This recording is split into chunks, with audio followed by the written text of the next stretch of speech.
The anointing has to be preserved and protected so hardcore. You have to live a different life. Like when you're an anointed servant of God, I'm talking about specifically like an anointed servant of God, fivefold ministry, you have to really live a consecrated life. And it's hard for people to understand because this consecration looks like so much alone time, but it's for the purpose of protecting the anointing and spending time with God and staying focused and just having such protection where the devil can't find any way to drain the anointing. I see my spiritual father and I see like, wow, this is so different. The way he lives, the way he's consecrated, the way he protects the anointing, the way he's just lives so differently. The sacrifice to protect the anointing. A big area of that is who you bring in close. I have imitated that. And that's a big secret of the anointing, is the protection of it, is be willing to sacrifice and not live like other people live, to be so consecrated and set apart to protect it.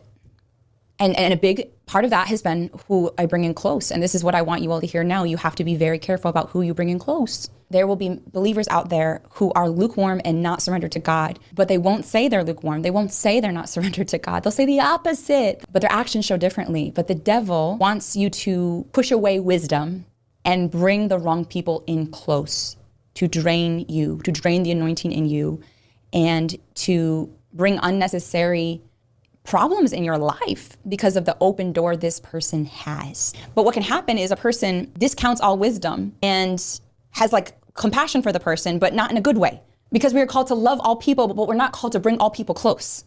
And a lot of people, they are walking outside of wisdom because they're bringing the wrong people in close out of the name of love and compassion. Jesus only kept 3 people very close.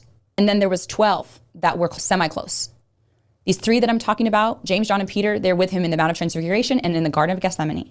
Those would have been the most spiritual, the ones that Jesus could trust the most, that had no open doors to the devil. Now you have the 12 disciples. They're semi-close. And we can see biblically that they were loving Jesus, following Jesus, the most spiritual, the most safe spiritually to be close to Jesus. But it's only those 12 and then 3 that he even brought really close. It wasn't just some person that forced themselves on them, because there'll be people like that will just latch on to you, and it's the devil.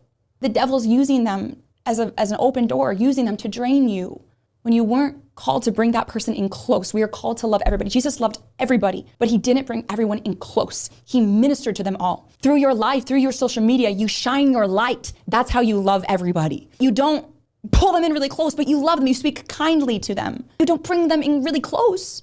When Jesus ministered to people, he didn't come invite them to stay with him where he slept. He ministered to them and then he left. That's how he was called to love them.